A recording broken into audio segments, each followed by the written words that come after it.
What's going on, guys? Briar Rabbit here. Today we're going to be doing a quick unboxing of the Qanba Titan arcade stick. This is for the PS5, PS4, and PC. It retails for about $210 on Qanba's USA website. No pricing available on Amazon yet.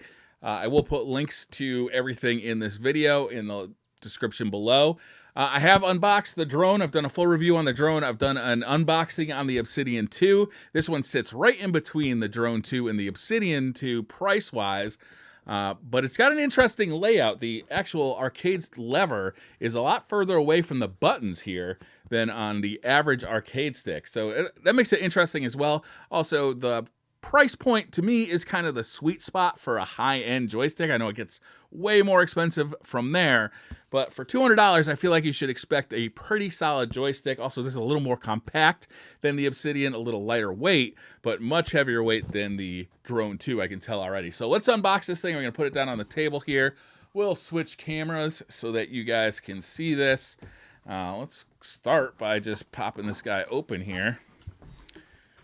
All right, similar packaging to their other stuff. We got a instruction manual, and it's kind of plastic wrapped in here. Let's get this box out of here.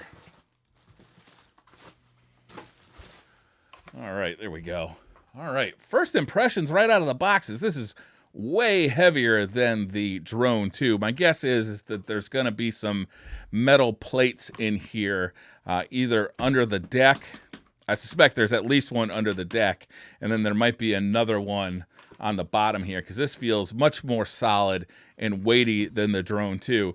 This does have a Sanwa JLF lever and Sanwa OBSF buttons here, and it's got a much more solid sound than the Drone 2, but not as quiet as the Obsidian. It sounds fine, though. It's not... The Drone 2 was so loud as to distract other people in the house. This sounds just like, I don't know, as loud as most arcade sticks in the house. Like I said, there is quite a bit of room between that lever and the buttons. I'm going to grab the Drone 2 just for comparison here. Make sure those are both in frame. Here you can see I can fit like 2 fingers between the stick and the buttons on the Drone 2.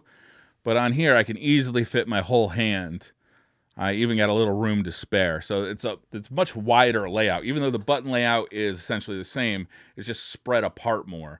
But the stick itself is not any wider than the Drone 2. However, you can see the Drone 2 kind of cheats a little bit, where the top of the case is wider than the rest of the arcade stick. All right, let's take a walk around this thing. We have the option button here, the PlayStation button, L3 turbo. This is the share button, mute R3. We have the switch for the right stick, left stick, and D-pad, PS5, PS4, and PC mode. We have a tournament unlock and lock switch, which is really nice because just like the Drone 2, this is very close. This touchpad is very close to the action buttons here. But because you can just lock this out, you don't have to worry about hitting that in a setting where, you know, that could get you DQ'd. And this does feel a lot higher quality than the Drone 2, just like everything about it so far. Looking around the top, we do have a port for a headset, which can be very convenient.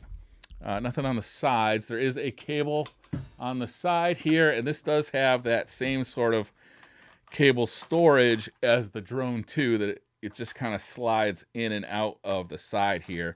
No removable cable, once again. I wouldn't expect it considering the Obsidian 2 doesn't have it. But that being said, this is a pretty convenient way of storing a cable. A lot more convenient than the Obsidian 2, I would say. Looking around the bottom, oh wow, look at this. We have a full rubber pad on the bottom. I got a review of the Obsidian 2 coming soon, but I will kind of spoil that a little bit. It has a very similar rubber bottom, and I am very impressed by it. The arcade stick does not move on the desk at all and is very sturdy in the lap as well. I'm very satisfied with it there, and I suspect I will be on the Titan as well. We do have a port here, let's see, to get to the bottom of the joystick, so that you can replace the ball top or the bat top if you're looking to do that quickly. And it looks like it's got 6 screws here to open up the joystick. We'll take a look at that when I do a further in-depth review. Overall, first impressions, very high on this, honestly. This sits at that $200 price point. It's about $210 on Qanba's website. I suspect it's going to be a little more on Amazon. I'll put links down in the description so you can check all that stuff out yourself. But, you know, this is kind of the sweet spot last generation for like getting a high-end, solid arcade stick. And right now, this is going to really compete head-on with the Hori Fighting Stick Alpha. And I think it does a pretty good job in that. Now, the Hori Fighting Stick Alpha has like a hinged design, so you can get to the inside without having to take any screws apart, which is definitely an advantage. And it has easily replaceable artwork. This just kind of has this matte finish similar to the drone. And unless you were to vinyl this thing, it's not going to be super easy to replace artwork. That being said, though, it looks great. This matte finish looks awesome. There's kind of this faux carbon finish on the edge, the wrist rest here, that just looks like this looks very high quality. It looks really nice in person. Not obviously as nice as the Obsidian 2, but, you know, considering the price point, there's some real competition here, I think, between the Fighting Edge or the Alpha and this Qanba stick, the Titan. Video on the Obsidian 2 coming soon. I previously just did an unboxing, but I got a full review coming soon. That is a much more expensive joystick, so it'll be interesting to see how cost to kind of performance it goes between this guy and that guy, as well as, I think, the Hori Alpha.